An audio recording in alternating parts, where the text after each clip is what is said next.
so that you can dissolve the entire structure of the United States of America and bring in a new world order. This is not conspiracy theory, people. This is fact. We know it's fact, number one, because the Bible tells us. Number two, a lot of you have seen the documentation. You see it with your eyes going on.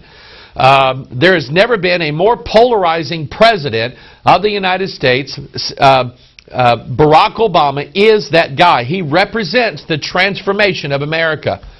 And I told the audience down there last weekend, and I'll tell you today, you better pray that somebody doesn't try to take a pot shot at President Barack Obama or his family. You better pray that that does not happen, because I'm telling you that we will see probably the worst things that have ever happened in America happen right in front of our very eyes, and it will be as a result of the left and the left. I almost said the white. The left and the right wings clashing together to meld into a new synthetic world order. This is where they're taking America. Is Google part of that? Yeah. Remember now, last year Google went to the Bilderberg meeting. Okay? They went to the Bilderberg meeting. You know what I'm going to do real quick, because I've got something that I really want to get to, and I want to keep you interested. I really do, because I want you to know. In fact, let me pull this book out here real quick called The Two Babylons. We started printing it last week. Several of you have ordered copies of it. Written in the 1850s by Alexander Hislop. It is an outstanding source on understanding not only what's going on in Roman Catholicism and the practices they use, but the mystery religions in general. Remember, Roman Catholicism is like the biggest mystery religion on planet Earth. But anyway, I was reading in this book, and something just jumped out at me, and I'm going to be talking about in this broadcast near the end of it what's called Shakti. Shakti, that's an Indian term, or Shakti pot. And I'm going to show you, I guarantee you, your eyes you're going to go, what in the world? You're going to see something maybe you've never seen before, so hang on to it, all right? Thought Google was harmless. Think again. Power meter may measure home compliance with Obama carbon caps. You know, maybe just one of these days I ought to get me like a cap and put Obama carbon on it, and I'll wear it, and it'll be my Obama carbon cap. Anyway, just say. If you thought Google was just a harmless internet search engine, think again. Jerome Corsi's Red Alert warns. Red Alert reports Google is backing Obama administration efforts to impose carbon taxes through EPA regulations, declaring carbon dioxide to be noxious to human health, through cap-and-trade legislation, or through hidden provisions buried deeply within an energy bill. Google's also positioning to assume the role of energy police in a brave new world controlled by leftist environmentalists, where emitting carbon dioxide will be tantamount to committing a crime, and using more energy than absolutely needed will be considered an offense against nature, punishable by a government fine, or maybe even worse. Of course, he wrote. Now, I'm going to stop right here and just, I'm recording this on, let's see, what's today, the 23rd?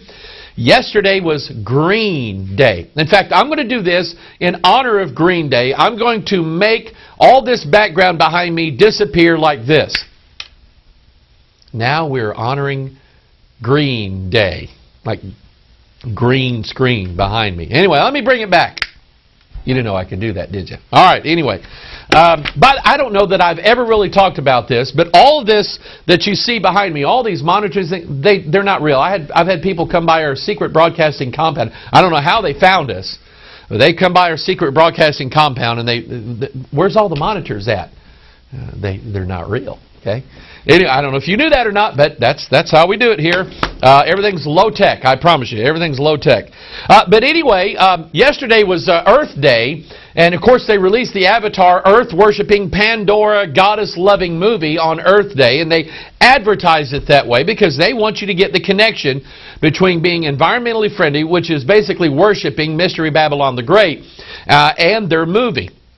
And so Obama and Joseph Biden, the president and the vice president, both are going. Now watch this now. They're both scheduled in New York to speak on Earth Day about environmental causes. They both fly in Air Force One and Air Force Two. Two of these massive, I mean, these things are huge. Both of them flying almost at the same time into New York. They're speaking within miles of each other. And while the Air Force One and Two is landing and waiting on the tarmac, none of these other airplanes can land. So they're like burning like millions of gallons of fuel up in the air. But they are environmental friendly. Okay?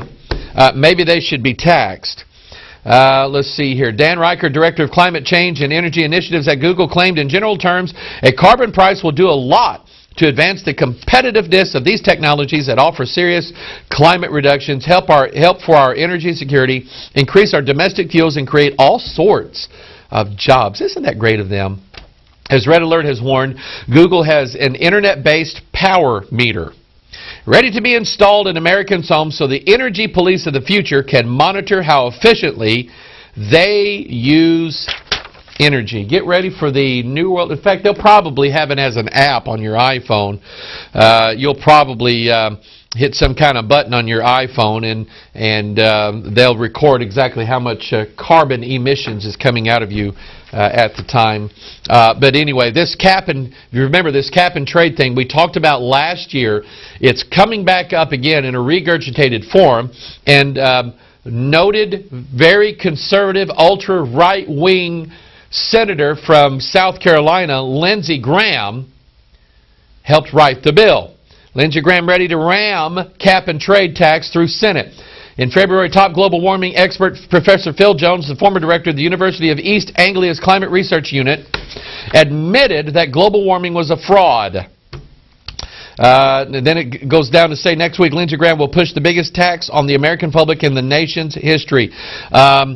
Graham, along with fellow progressive John Kerry and Joe Lieberman, are going to push their cap and trade bill in the U.S. Senate.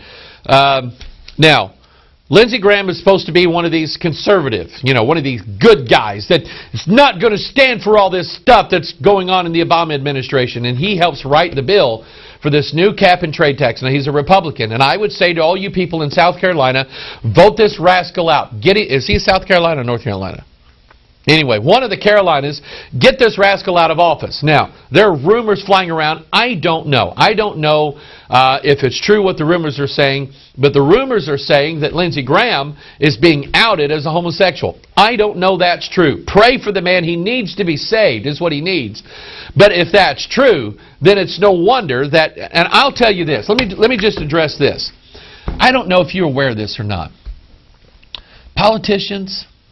Most politicians, especially ones on a national level, they're not very moral people.